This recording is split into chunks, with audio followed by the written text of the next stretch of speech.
বাংলাদেশের ঐতিহ্যবাহী খেলা ডেকের ভিতরে বসে সাঁতার দেবে। তো দেখা যাক কে জিতে। আর সবাই কিন্তু প্রস্তুতি নিচ্ছে। আর ডেকের ভিতরে বসাটা কিন্তু মেন, যে বসবে এই বসাটাই কিন্তু মেন। যে বসতে পারবে সে কিন্তু সাঁতার প্রতিযোগিতায় খেলায় অংশগ্রহণ করতে পারবে, আর যে পারবে না সে কিন্তু হবে না। তো এই ভাইটা কিন্তু খুবই কষ্ট করছে, কিন্তু সে কিন্তু একবারেই ফেল। কিন্তু তার থেকেও কিন্তু মোটা মানুষও এই পাতিলে বসবে, কিন্তু তারা কিন্তু পারতেছে না। দেখা যাক কে পারে আর কার ভাগ্যে এই প্রতিযোগিতার খেলাটা শুরু করতে পারে। তো এখানে কিন্তু অনেকে চেষ্টা করতেছে, আর অনেকেই কিন্তু ডেকের ভিতরে বসে গেছে, কিন্তু এই 2-3 জনে কিন্তু বসতে পারতেছে না। আসলে এটা বসার একটা কৌশল আছে। আগে ডেকের ভিতরে একটু পানি দিয়ে তারপরেই বসতে হয়। ওই যে একজন বসে পড়ছে, কিন্তু সে অনেকক্ষণ ধরেই বসছে, তার কোনো সমস্যাই হয় নাই। তার এই যে এখানে যে কিছু আছে, এরা কিন্তু বসতেই পারতেছে না। দেখা যাক প্রতিযোগিতাটা কে জিতে। আর এখানে তো বড় ধরনের একটা গিফট আছে, যেই গিফটটা পাবে তার কিন্তু একেবারেই অনেক টাকার একটি বিষয়। আর সবচেয়ে বড় কথা হচ্ছে যে এটা একটা বিনোদন। এখানে একেবারে পুকুরের চারপাশে কিন্তু বহুত মানুষ আছে। দেখতেই পাচ্ছেন, একই গার্লস স্কুল এবং মহিলা কলেজ, এবং অনেক দর্শক, এই সাইডে অনেক দর্শক আছে। সবাই কিন্তু এই খেলায় অংশগ্রহণ করে নাই, কিছু কিছু লোক করছে, আর সবাই কিন্তু দেখছে। দেখার জন্য কিন্তু পুকুরের চারিপাশে একেবারে ভিড় জমে আছে। এই যে দেখেন কিভাবে বসে, এরাই হচ্ছে বিজয়ী হবে। এটাই কিন্তু বিজয়ী হয়। তো শেষ ফিনিশিংয়ে দেখলে অনেক মজা পাবেন। তো দেখতে থাকুন, সাথে থাকুন।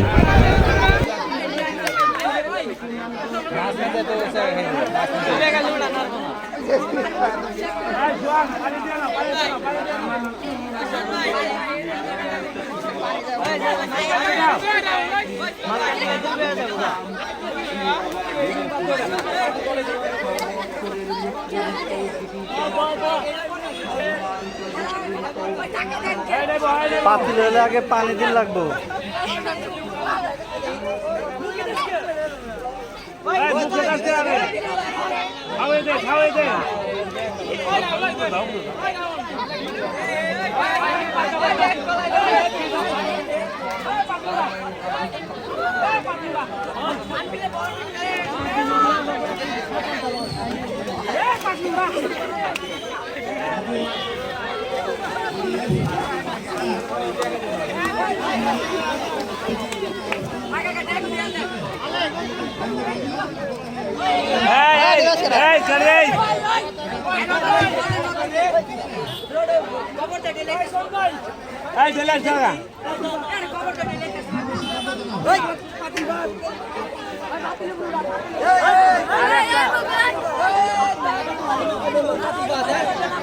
দুঃখিত পাতিল খেলা দেওয়ার জন্য। তো পাতিল খেলা কিন্তু হচ্ছে না, এই পাতিলে কিন্তু বসে থাকতে পারতেছে না, সেজন্য পাতিল খেলা বন্ধ করে দেওয়া হয়েছে।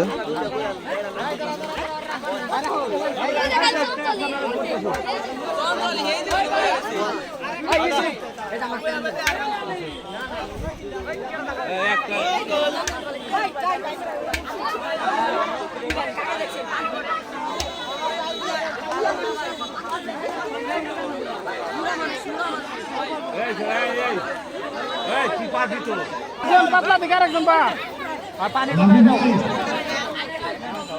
এটা কি হবে? আচ্ছা ঠিক আছে, একটু জলদি করতে হবে। আমাদের দর্শক মন্ডলীরা সকল অনেকটা সময় যাবে অপেক্ষা করছে। আরে ওটা হবে না